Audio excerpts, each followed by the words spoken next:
I grew up with my father, my grandfather, my great-grandfather, and my grandmothers telling me about the Bay. And they would say to me, I love this, I care about this, and I hope you will too.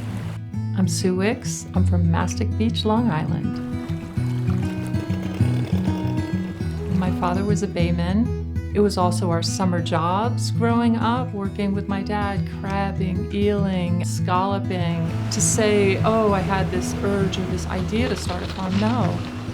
It was just always in me. And part of it has to go to, you're in the late 80s, early 90s, when these brown tides came and just decimated the industry. And my father had to move away. And that broke a 400-year span of a Wicks working on the water. So when I was a young girl, I loved all sports. I remember I did a little article in high school. The reporter said, what do you want to do? And the last thing I said is be a professional basketball player. And she was like, you know, that doesn't exist, right? There's no professional women's basketball. And I said, there will be. The next best thing happened. I got a full scholarship to Rutgers University. And I ended up National Player of the Year in '87 and '88, three-time All-American, leading scorer at Rutgers, and to know I'm part of a long history. The emotions certainly come over you. When I stopped playing basketball, I was depressed. It was a hard transition to stop doing that. I did other things. I worked in television. I was in coached basketball, and it didn't set my soul on fire. It wasn't until I started my farm when I was 50 years old that I rekindled that passion and felt alive and doing something that I was supposed to be doing. That's all the nourishment my soul needed, that I can continue a family tradition that was 400 years old. It's kind of a miracle.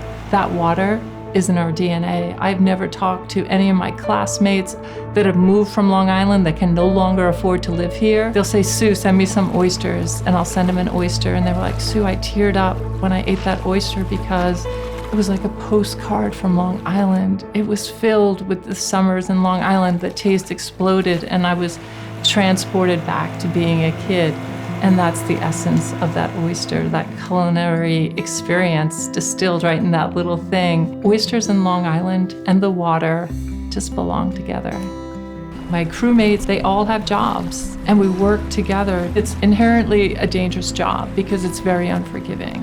We're cautious, and we take care of each other, and we keep an eye on each other at all times. I'm nurturing and caring for an animal, and a creature that quite frankly would be extinct if there was no aquaculture. The oysters on Long Island do not propagate themselves. They cannot survive in that water. In the hatchery, they have a very sterile environment where they make their own food for those babies, get them past that fragile stage, put them back out here, let Mother Nature go back to work to put us back in balance. As they do that, they're purifying the water column that helps photosynthesis reoccur to hopefully make eelgrass grow. And once eelgrass grows, then scallops grow again. It's one of the cornerstone species. It's purifying the water. We need an army of citizens that are informed and passionate about the water. It's not even for the Bay, it's not even for planet Earth, because the planet's going to be fine. It's for humans. It's for us to enjoy it and for us to thrive and for us to be healthy. Focus for me, whether it's being an oyster farmer or a sportswoman, was to do the thing. It's not the trophy. You can throw those away. It's the memories and the people and doing what makes you feel alive.